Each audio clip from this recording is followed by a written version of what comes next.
gold envelope sat on Zainab's desk like a small, beautiful bomb. She hadn't opened it yet. She didn't need to.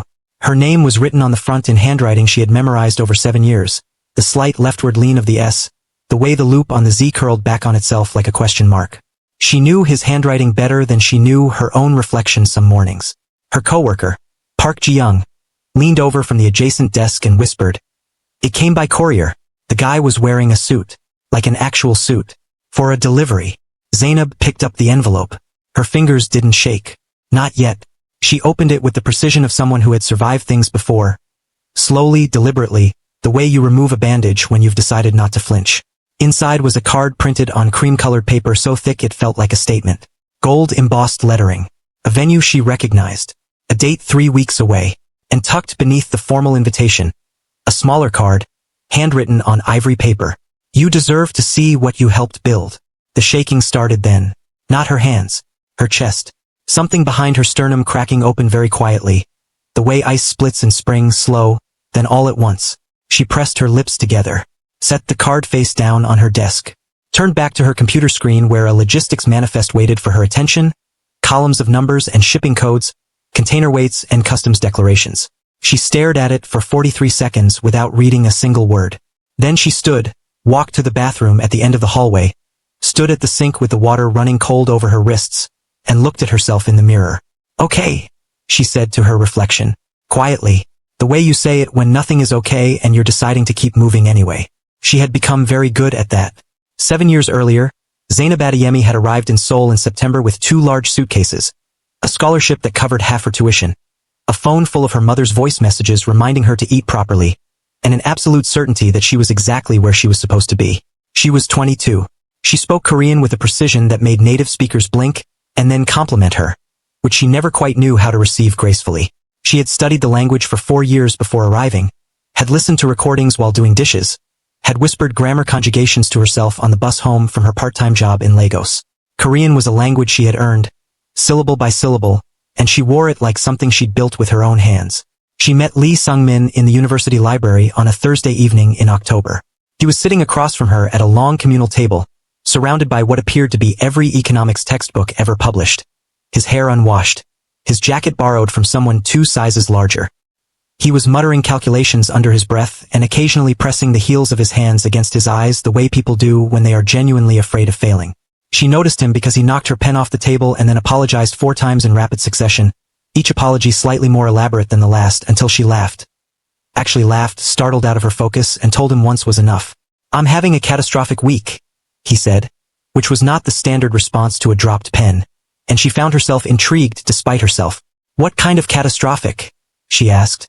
"The kind where your scholarship is conditional on grades you haven't gotten yet, and your part-time job just cut your hours, and you haven't slept properly in 6 days. She looked at him steadily. "Have you eaten today?" He thought about it. "Does coffee count?" She closed her textbook, went to the vending machine down the hall, and came back with 2 triangle kimbap and a bottle of barley tea. She set them in front of him without ceremony. He stared at them, then at her, with the expression of someone who was not accustomed to small kindnesses. "You don't have to.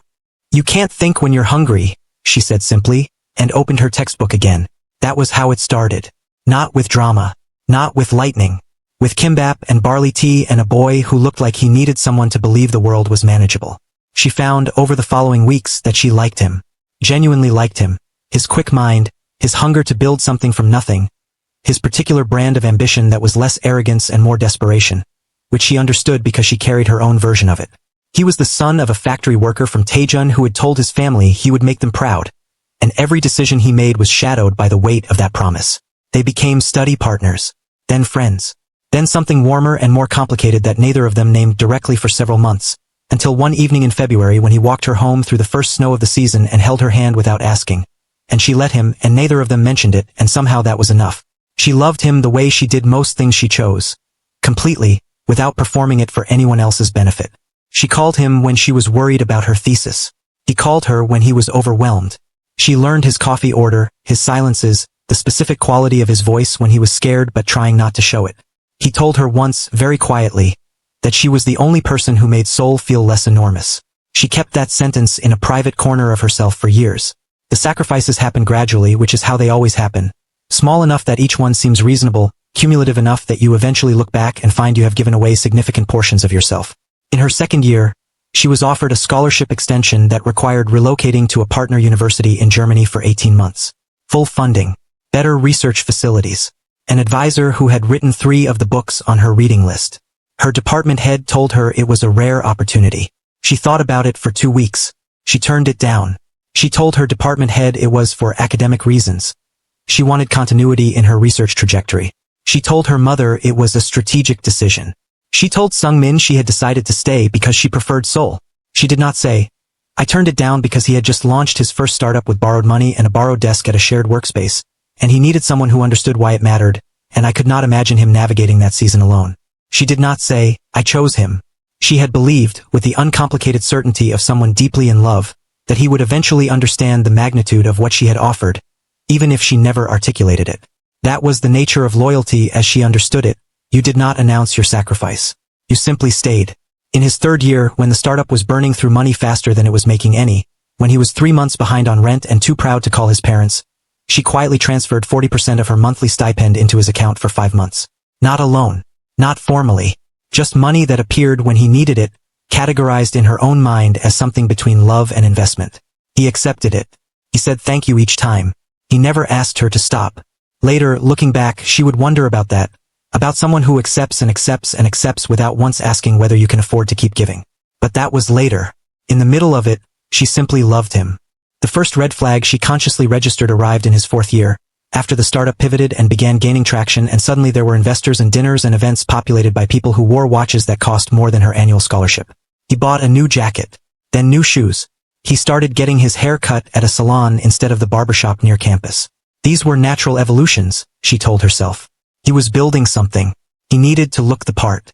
But then, there's an investor dinner on Friday. Should I come? A pause.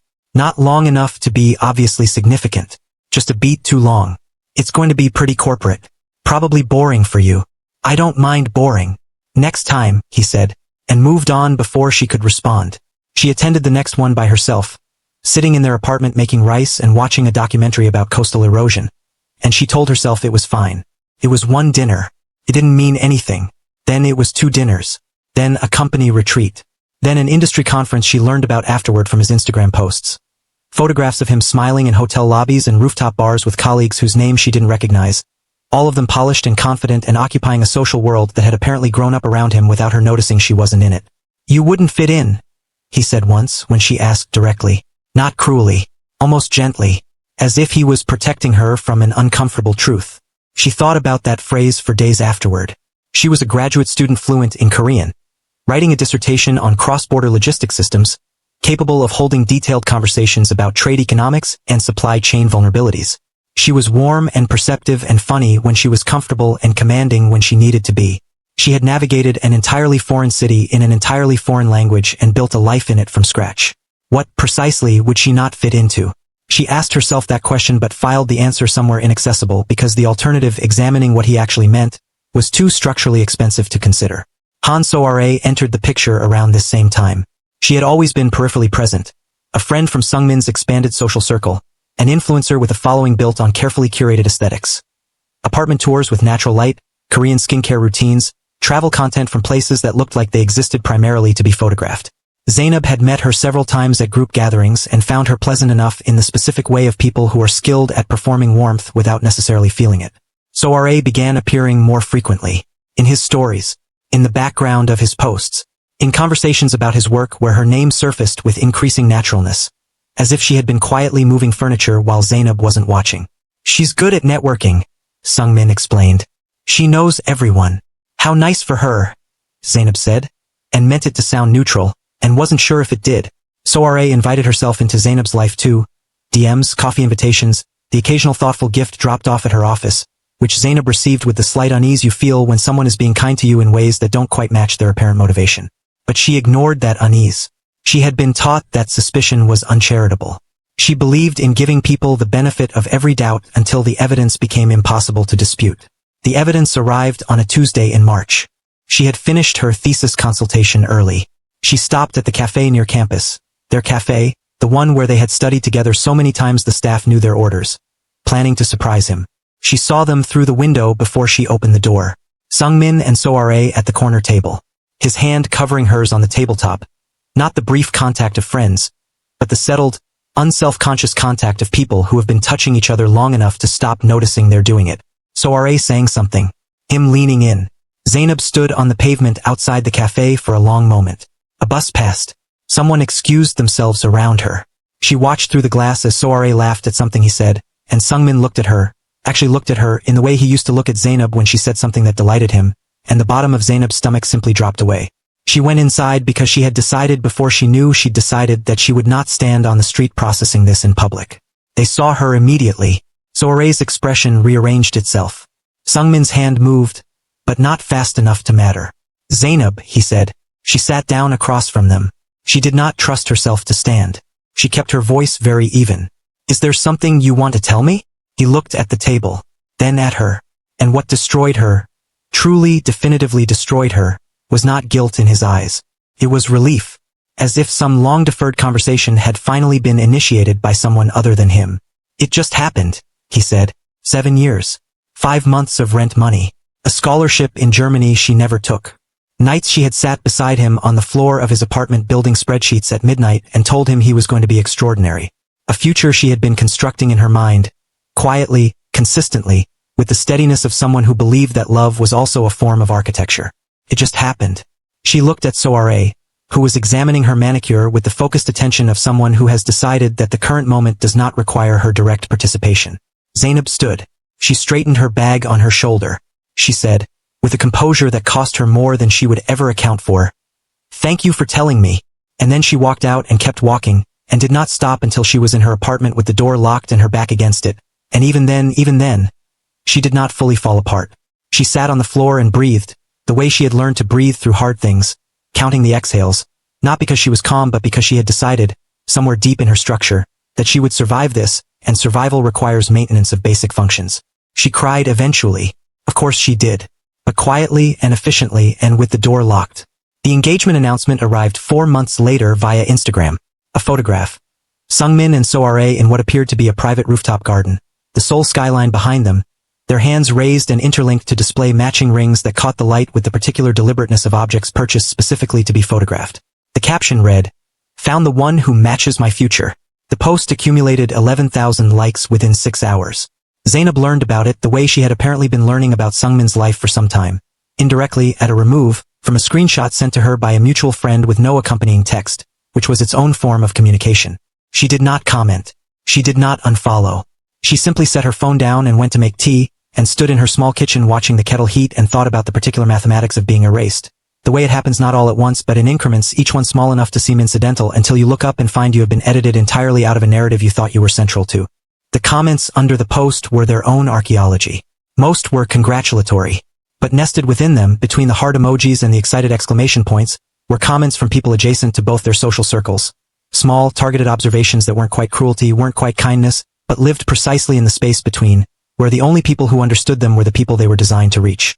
Finally found his equal-level match. She really stepped up for him, didn't she? Upgrade SCN. She read them once. She closed the app. She did not open it again for a week.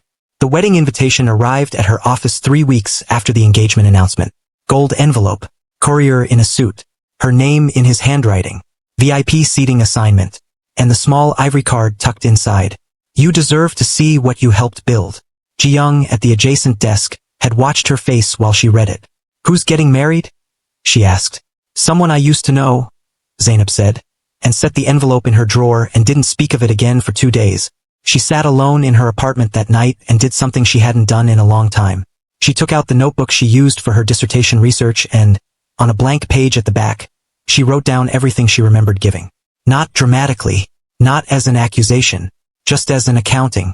The scholarship she'd declined, the rent money, the nights, the years, the future she had spent 7 years building toward, one careful brick at a time, constructing it with her hands and her patience and her particular quality of love, which was the kind that doesn't announce itself, that simply stays. She looked at the list for a long time. Then she whispered to the empty room, "Was I just a rehearsal?" The question sat in the air without answering itself. She closed the notebook. She went to bed. She did not sleep for a long time.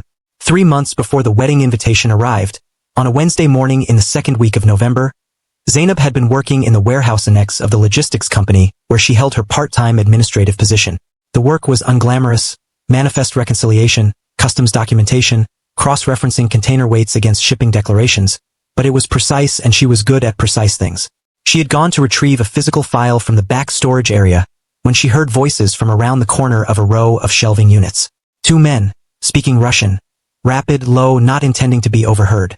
She understood approximately 60% of it, enough to follow the shape of the conversation. She had studied Russian for one semester as an elective, retained more than she expected. What she caught, unmistakably, was a reference to Container Bay 7, a departure timestamp, and a phrase she had to process twice before she trusted her own comprehension. Something that translated approximately to removing the manifest data before inspection. She stood very still. Then she walked quietly back to her desk, sat down, opened her computer, pulled up the Bay 7 departure schedule, and compared it against the manifest records she had been cross-referencing. There was a discrepancy, small, careful, the kind you'd miss if you weren't actively looking, between the declared contents of one container and the weight calculations she was reconciling. She documented what she'd found. She wrote it up clearly and factually, without speculation or drama, and forwarded it to the department supervisor with a note flagging the irregularity for review. She did not know what the container held. She did not need to know. She had simply reported what she could substantiate. She heard nothing for 3 days, which she took to mean it had either been reviewed and found insignificant, or reviewed and escalated beyond her level of visibility. On the 4th day, a man appeared at the door of the administrative office. She noticed him before she knew why. He was not the largest person in the room, nor the most visibly imposing. He was perhaps 35, dressed in a charcoal suit that had been made specifically for his measurements. She could tell this the way you can tell the difference between something built and something bought. His face was composed in the particular way of people who have trained themselves to reveal nothing they don't intend to reveal. He looked at the room, and then at her, and there was something in the way he looked, a brief, calibrating attention, that made her feel seen in a way that was neither comfortable nor uncomfortable but simply very specific. He spoke to the department head for several minutes. Then, before leaving, he stopped at the edge of her desk. "Miss Adeyemi." She looked up. He was looking at her with the same specific attention. "You filed the report on the Bay 7 manifest." "Yes. You were accurate." A pause. "Thank you." He left before she could formulate a response. She turned to her supervisor and said, "Who was that?" Her supervisor said, "Logistics oversight." "Don't worry about it." She put it out of her mind. She had enough things occupying her mind. His name, she would learn later, was Kang Dehyan. But she didn't know that yet. She ran into him again in January.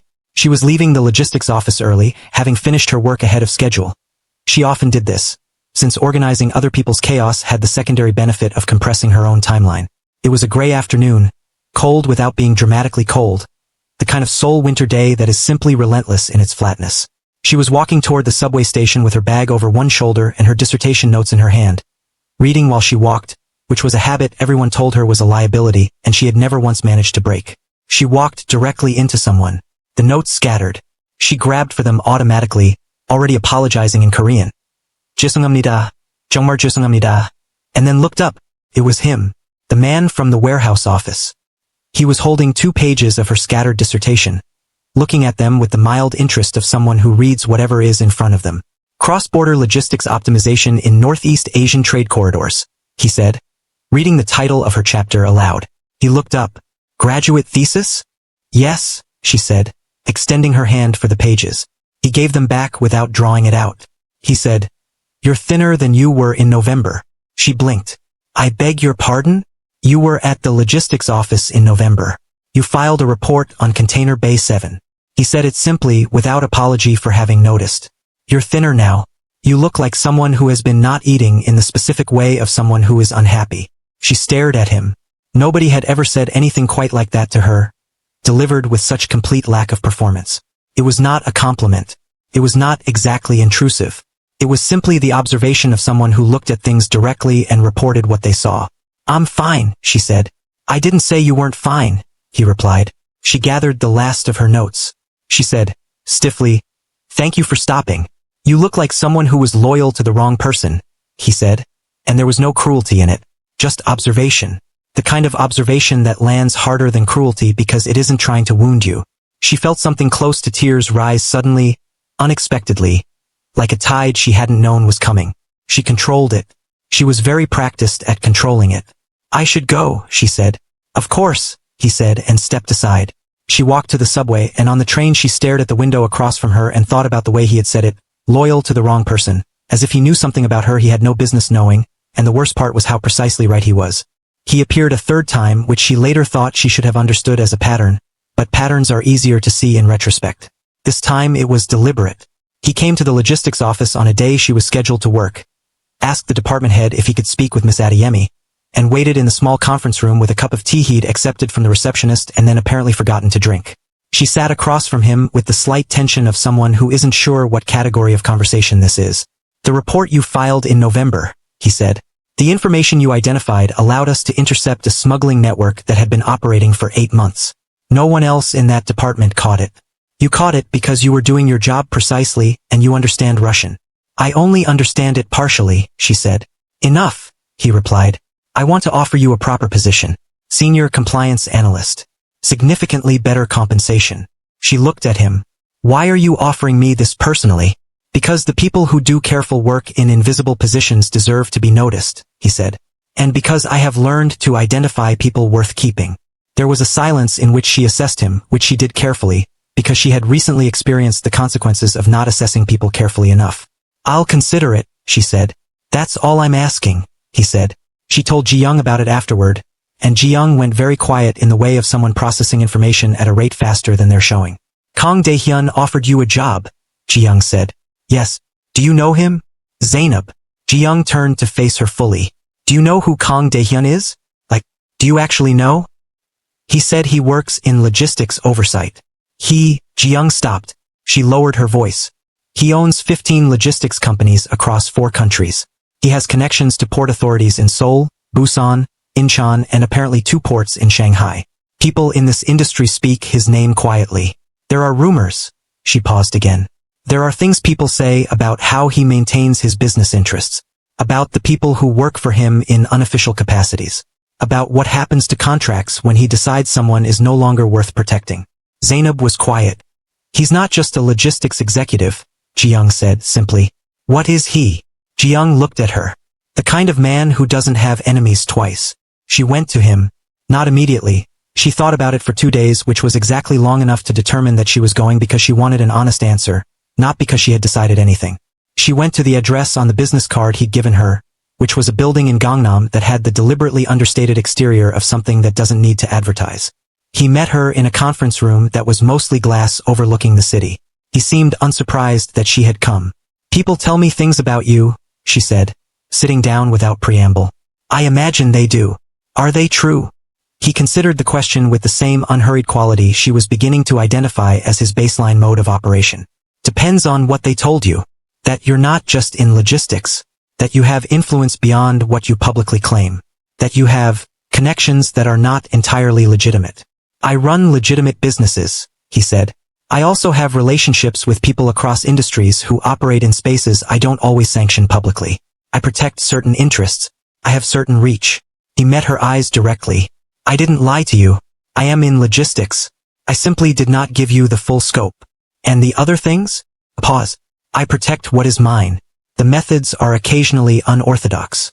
That's a careful way of saying it. I'm a careful man.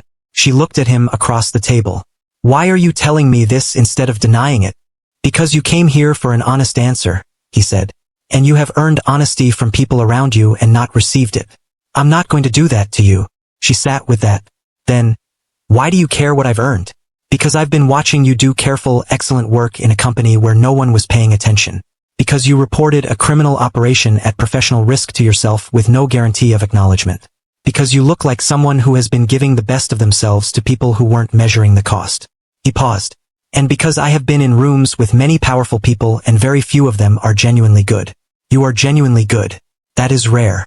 I pay attention to rare things. The silence that followed was the kind that changes the temperature of a room. There's a wedding, she said. In 3 weeks. I know. She looked at him sharply. How? I know a great deal about the professional movements of people whose business interests intersect with mine. Lee Sungmin's company uses 3 of our subsidiary shipping partners. He said it matter-of-factly. He sent you an invitation. To humiliate you. To show me what I built for him. Yes, he wants you to watch. He wants witnesses to your diminishment. The precision of that, your diminishment, landed like a hand on an open wound. She kept her face still. I'd like to attend with you, he said. She stared at him. As what? As the man who values you. She almost laughed. The almost laugh surprised her, the first one in weeks. You've known me for 3 months. I've been paying attention for 3 months, he said. They are different things. She looked out the window at the city below. Seoul in winter, vast and gray and glittering where the lights were already coming on.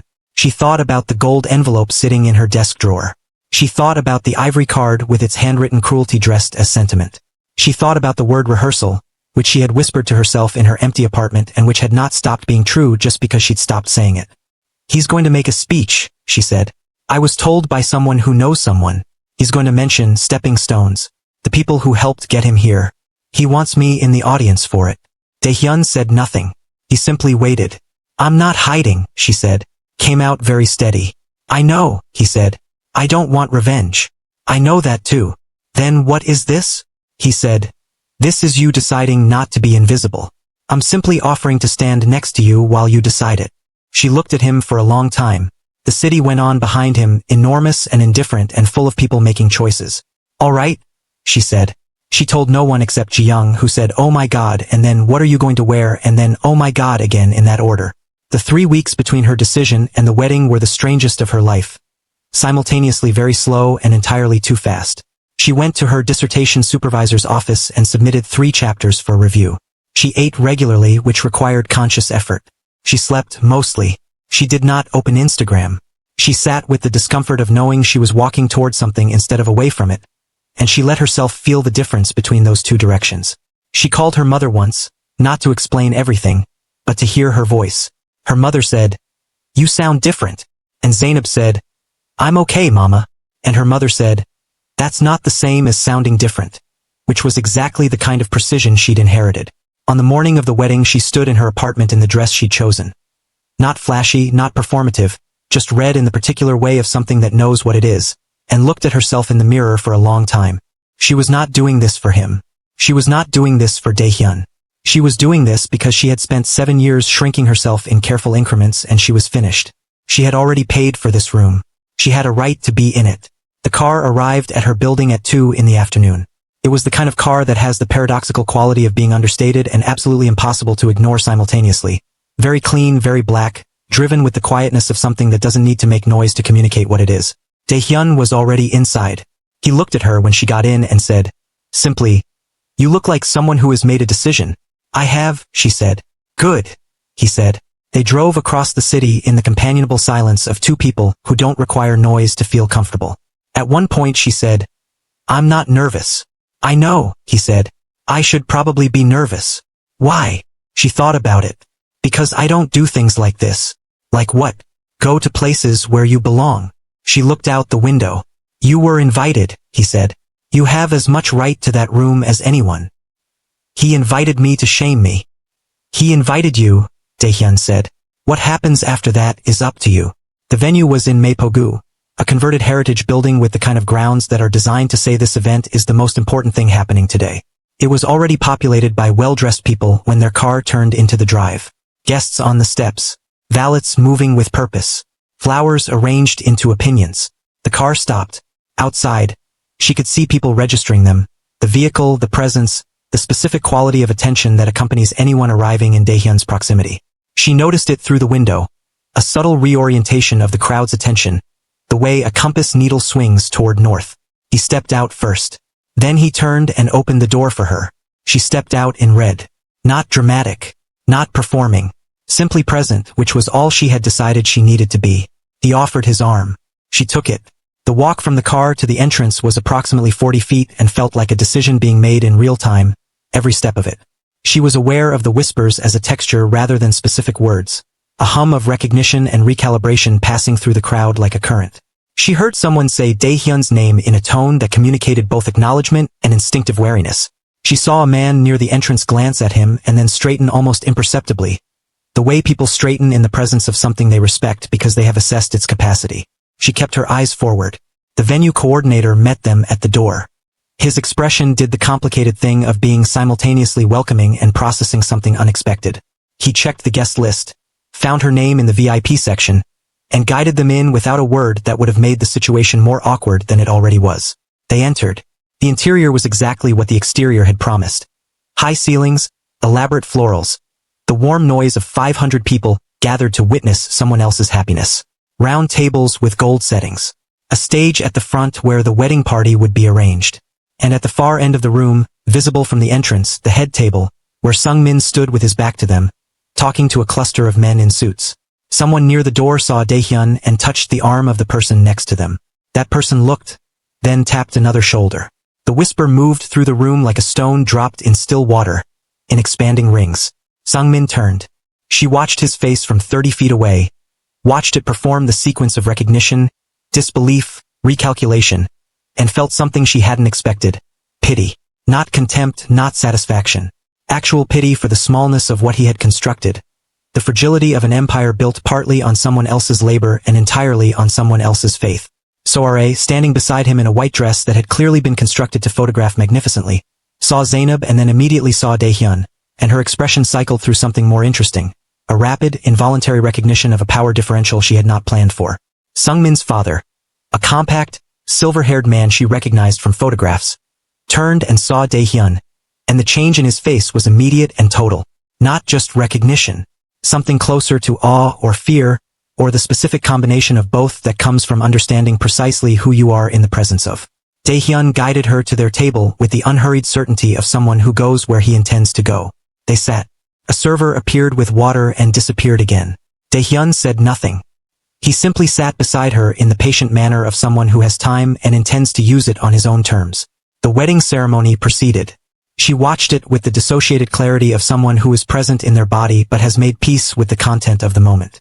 The vows were beautiful, which she acknowledged honestly to herself. Soare was striking in the dress, which was also true. Sung-min looked at his bride with a kind of fervent, grateful love that she recognized because she had once been on the receiving end of something like it, and because she recognized it, she also recognized it as real, which was the most painful truth of all. He had not stopped being capable of love. He had simply decided that hers was not worth the price of keeping. She sat with that understanding and found, carefully, that it did not destroy her. It hurt. It would hurt for a long time, but it did not destroy her. The reception followed. Champagne. Food she ate precisely enough of to maintain her composure. Ji-young had sent 5 texts, which she read under the table and did not respond to. The ambient noise of 500 people celebrating created a kind of privacy within the crowd. Sung-min's company colleagues came to their table in ones and twos, ostensibly to greet her, actually to see Dehyan at closer range, to confirm with their own eyes what the room's reaction had suggested. Dehyan received each of them with the minimal courtesy of someone who is not interested in being courted. Then came the speeches. The best man. The maid of honor. Then Sung-min himself, rising with a microphone and the particular posture of someone who has rehearsed what they are about to say but is attempting to appear spontaneous. He thanked his parents. He thanked Soare's family. He thanked his investors and colleagues. And then, with a smile that she could see from across the room was precisely calibrated, warm enough to deflect, deliberate enough to land, he said, I want to acknowledge the people who were stepping stones on this journey. Everyone goes through phases. We learn from who we were. We carry forward what served us and we leave behind. Dehyan stood. He did not raise his hand. He did not interrupt verbally. He simply stood and the effect was immediate and total. A silence spreading from their table outward through the room as people registered the movement, and then registered who had made it, and then adjusted their attention accordingly. Sung-min stopped speaking. The room was completely quiet. Dehyan did not say anything. He remained standing for precisely long enough that every person in the room understood something had shifted, then sat back down with the unhurried quality of someone who has made his point at precisely the volume he intended. The silence lasted 3 more seconds. Then the murmuring began, low, rapid, the sound of 500 people renegotiating their understanding of the social architecture of the room. Sung-min looked at her. She stood. She had not planned this precisely. She had not scripted it. But she had spent 7 years being quiet when she should have spoken, and she had run out of reasons to continue. She did not go to the microphone immediately. She walked slowly, which was its own kind of authority. Not rushing, not performing urgency, just moving with the steadiness of someone who has decided. A server moved to intercept her and then looked at the room and reconsidered. She stepped up to the small stage and held out her hand for the microphone, and the MC, reading the room with the professional instinct of someone who understands that the worst thing he can do right now is create a scene, handed it to her. 500 people looked at her. She looked back at them. Then she looked at Sungmin, who was standing at his table with an expression she would not have been able to fully read a year ago. But she knew him too well, had spent too long learning the structure of his face. What she saw was not anger. It was terror. The specific terror of someone who has used a stepping stone and now watches it stand up. She said very clearly into the microphone, "Thank you. A beat. Thank you for teaching me that waiting is not love." The room was absolutely still. I spent 7 years believing that patience was the same thing as being valued. That if I was present long enough, consistent enough, if I gave enough, I would eventually stop being someone you kept in a separate room and become someone you brought to the table. She paused. I was wrong. And that is not your fault. It is mine. Because I taught you how to treat me by accepting less than I deserved and calling it loyalty. She looked at him directly. I'm not angry at you, Sungmin. I want you to understand that. Anger would mean I still have expectations of you. I don't. She reached into her purse and removed the gold invitation card. She set it on the edge of the stage. I don't need this, she said. I didn't come here to prove something to you. I came here to prove something to myself. She looked at the card. I came here so that I could stand in a room where I was told I didn't belong and remember that I've never once needed permission to exist. She placed the microphone back on the stand. Congratulations on your wedding, she said, and stepped down from the stage, and walked toward the exit with the same steadiness she had walked in with. The room did not erupt. It did something quieter and more powerful. It watched. 500 people watched her walk the length of that room, and no one said anything, which was its own kind of statement. Dehyan met her at the door. He said nothing. He simply fell into step beside her, which was exactly right. Outside, the air was sharp and clear, February cold, the kind that makes everything feel very immediate. She walked past the cars and the valets and around the corner of the building to where a garden path led away from the venue entrance. And she stopped there under a bare tree and stood very still for a moment. Then she sat down on the stone bench beneath it, and put her face in her hands, and everything she had been holding together for 3 weeks, for 7 months, for longer than she could precisely account for, came loose all at once. Not screaming, not dramatic, just the deep, thorough weeping of someone who has been carrying a very heavy thing for a very long time and has finally set it down. She heard him approach. He sat beside her on the bench, not speaking, not reaching for her, just present at the correct distance, which she somehow recognized as exactly right. After a while, the worst of it passed. She straightened. She pressed the backs of her hands to her face. She was not embarrassed, which surprised her. She had expected to be embarrassed. But there was nothing in this space that required performance, and the absence of that requirement was itself a kind of relief. I'm not crying because of him, she said. I know, he said. I'm crying because of me. Because of the years. She took a breath. Because of who I was and what I did with her. You were loyal, he said. That's not a character flaw. You gave it to the wrong person. That's not the same thing. She looked at him. His profile was turned slightly away from her, toward the garden, giving her privacy she hadn't asked for but appreciated. The light from the venue fell across his face in a way that made him look, for a moment, simply like a person rather than whatever category she had been filing him under since she learned his real name. You will never beg for love again, he said, quietly, as a statement of fact rather than a promise. She was quiet. Why me? She asked. Out of everyone you could observe. Why did you keep paying attention? He turned to look at her then. Because most people, when they are treated as invisible, begin to believe they are invisible. They adjust. They shrink. They stop expecting to be seen. He paused. You never stopped expecting it. Even when you were accepting less than you deserved, some part of you refused to believe you didn't deserve more. That refusal is rare. I pay attention to rare things. She looked at him for a long moment. The city hummed beyond the garden walls. Somewhere inside the venue, music had started. Something with a soft, celebratory rhythm that reached them as a muffled pulse. You said you knew in 3 months, she said. At the conference room. I said I didn't need 7 years, he corrected. 3 months was when I knew you were worth whatever came next. You barely spoke to me in 3 months. I don't need to speak to understand what I'm looking at, he said. I watched you work. I watched you report something that cost you professionally with no guarantee of protection. I watched you carry something you shouldn't have had to carry alone and carry it without asking for an audience. He paused. You are not invisible to me. You have never been invisible to me. She breathed out slowly. The cold air tasted of the city and of something she was still learning to name. I don't know what this is, she said honestly. Neither do I, he said equally honestly. But I'd like to find out. Slowly. Without performance. She almost smiled. It wasn't a full smile yet, but it was directional. "You're the head of a criminal organization," she said. "I run legitimate businesses," he said, "with complicated relationships." "That is the most careful sentence I have ever heard." "I'm a careful man." "You keep saying that." "It keeps being true." This time she did smile. Fully, briefly, the first real one in what felt like a longer time than it had probably been. It changed something in the space between them. Not a resolution, not an answer, just a door slightly further open than it had been.